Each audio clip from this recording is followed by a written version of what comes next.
भरतपुर से। राधे राधे। राधे राधे महाराज जी। महाराज जी, एक दुविधा है, जैसे हम पूजा पाठ आरती या माला जप करते हैं तो उसी दौरान बीच में अगर कोई बाधा, किसी की आवाज देना, दरवाजे पर किसी का आना, बच्चे का रोना आए तो हम निरंतर पूजा करते रहना चाहिए, बीच में पूजा रोककर उस नहीं, काम के लिए अपने से दोबारा? पूज्य जन आने पर पूजा रोक देनी चाहिए। ऐसे जन साधारण की बात तो अलग है। जैसे अपने पूज्य वयोवृद्ध कोई संत अतिथि कोई अपने पूज्य जन आ रहे हैं तो फिर भगवान को प्रणाम करके पूजा रोककर उनका आदर करे, उनको बैठा ले, उनको जलपान की व्यवस्था करे, फिर उनसे प्रार्थना करें कि हम पूजा कर रहे थे, यदि आपकी आज्ञा हो तो पूजा पूरी कर लें। पर उसकी पहले आदर, कोई संत आ जाए, कोई अतिथि आ जाए, माता पिता वयोवृद्ध बूढ़े कोई आ गए तो उनका पहले स्वागत करें। जन साधारण की बात अलग है। जैसे घर में बच्चा रोने लग जाए, उसी समय हम अकेले हैं और कोई आवाज दे दे, किसी चीज के लिए हमसे पूछ ले, प्रश्न कर ले, हाँ, तो उत्तर दे देना चाहिए और पूजा छोड़कर बच्चे को संभालना चाहिए।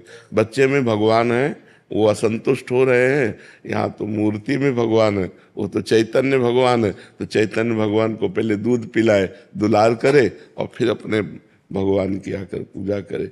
सही पूछो ना, जब ये भावनाएं बनने लगती है ना तो सब में हमारे भगवान है। उस समय कोई पूछ रहा है तुमसे तो भगवान ही पूछ रहे हैं, राधा, और उत्तर दे दिया, फिर राधा, फिर अपनी सेवा। भक्त का स्वभाव बड़ा सरल होता है। भक्त मंडन है। भक्त जो है सबका मंडन करता है, कहीं किसी का खंडन, कहीं किसी को दुख देना, कहीं किसी को उत्तेजित करना, उद्वेगित कर, ये भक्त के नहीं होते। हमारे भगवान तो हैं ही ना, वो कहीं चले थोड़ी जाएंगे। इस रूप में भगवान आए, अतिथि रूप में, दंडोत प्रणाम करो, अपने मर्यादा अनुसार उनकी सेवा करो, फिर ठाकुर सेवा करो। ऐसा हमारे 42 लीला में लिखा है कि यदि सेवा करते समय पूज्य जन, संत जन, भक्त जन, अतिथि जन आ जाए तो हम सेवा को रोक दें और पहले उनका स्वागत करें, फिर उनसे अनुमति लेकर फिर सेवा में करें। ऐसा है। पूजा जी दिल्ली से। राधे। राधे राधे महाराज जी। महाराज जी, जीवन में कई बार परेशानियां आती हैं तो लगता है हमने कभी किसी का बुरा नहीं किया, फिर ये सब क्यों हो रहा है? अगर ये पिछले जन्मों का है तो इस जन्म में कर्म क्यों फल मिल रहा है, इसका मतलब? क्यों? फसल आपने बोई है तो काटना आपको ही पड़ेगा, कोई दूसरा थोड़ी काटेगा। आज कत्ल करता है, 10 साल मुकदमा चलता है, 20 साल की सजा होती है। कानून व्यवस्था है। ऐसे ही हमारी भागवतिक कानून व्यवस्था है। भीष्म जी सरसैया पे पड़े हुए हैं और भगवान से कहते हैं कि मैं 70 जन्म तक देख रहा हूँ अपनी दिव्य दृष्टि से, मैंने ऐसा कोई पाप नहीं किया जो मुझे ये दंड मिले कि 6 महीना बाणों की सैया पर। तो भगवान ने कहा 100 के ऊपर चलो। एक बार आप राजा थे और एक सांप को उठा करके बबूल के पेड़ में बड़े बड़े कांटों में ऐसे डाल दिया और वो 6 दिन तक तड़प तड़प करके मरा। उसी का परिणाम आपको 6 महीने बाणों की सैया में। तो एक बार किसी एक आदमी का कत्ल किया तो उसको 50,000 जुर्माना या 1 लाख जुर्माना और आजीवन सजा, क्या दंड मिलते हैं? नहीं मिलते। तो हमारे तो न जाने कितने पाप हैं। अब कौन ऐसा शरीरधारी है जो झूठ नहीं बोल रहा? कौन ऐसा शरीरधारी जिससे पाप नहीं हो रहा? ये तो बात कह देना कि हमसे तो कोई गलती ही नहीं हुई, हमसे तो कोई पाप ही नहीं हुआ, ये बिल्कुल हम अविवेकपूर्ण मानते हैं। नहीं, ऐसा नहीं है। हम सबसे गलतियां होती हैं और उसी भगवान के दरबार में अन्याय नहीं है, क्योंकि वहाँ किसी के गवाही की जरूरत नहीं है। वो सर्वव्यापी परमात्मा आपके हृदय में ही बैठा हुआ है। मत्ता परतरम नान्यत किंचिदस्ति धनंजय, मेरे सिवा और कुछ है ही नहीं, तो उसको गवाही की क्या जरूरत है? वो देख रहा है। तो हमको बहुत धैर्यपूर्वक चलना है। देखो, हम कई बार बता चुके हैं कि हमारे शरीर की रचना 2 कर्म से हुई है, पाप और पुण्य। दोनों के मिश्रण से मनुष्य शरीर बनता है। केवल पाप से यातना देह का निर्माण होता है जो नरक में मिलता है।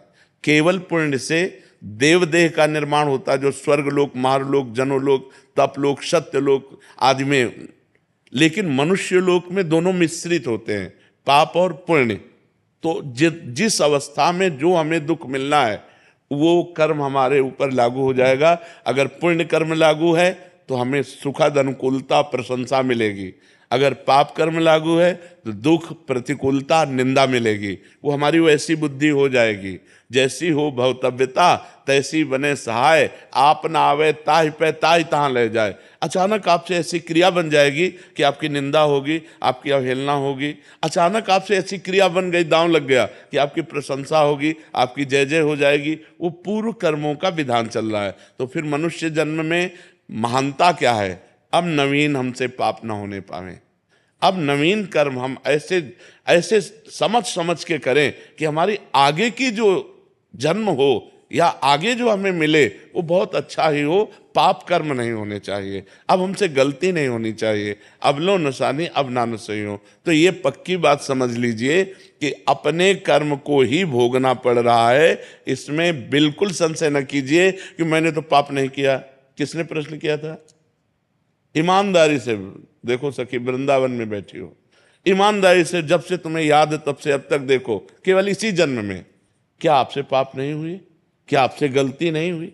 आप विचार करके देखिए, हमसे पूर्व जन्म में कितनी गलतियां हो गई हैं। इतनी गलतियां हो गई कि भगवान ने कृपा करके मुझे मनुष्य शरीर दिया है। मेरे कर्म से मनुष्य शरीर नहीं मिला। कबहू का करी करुणा नर देहि, देत ईश बिन हेतु सनेहि। अब भी भगवान की कृपा देखो कि आप साधु समागम में बैठी हो, आप वृंदावन आई हो, संत समाज में बैठी हो। अब मोहि भाव भरोस हनुमंता, बिनु हरि कृपा मिले नहीं संता। तो भगवान तो आपको दुलार ही कर रहे हैं, भगवान तो आपको कृपा ही कर रहे हैं। पर हमने गलती की है तो वो भोग तो हमें भोगने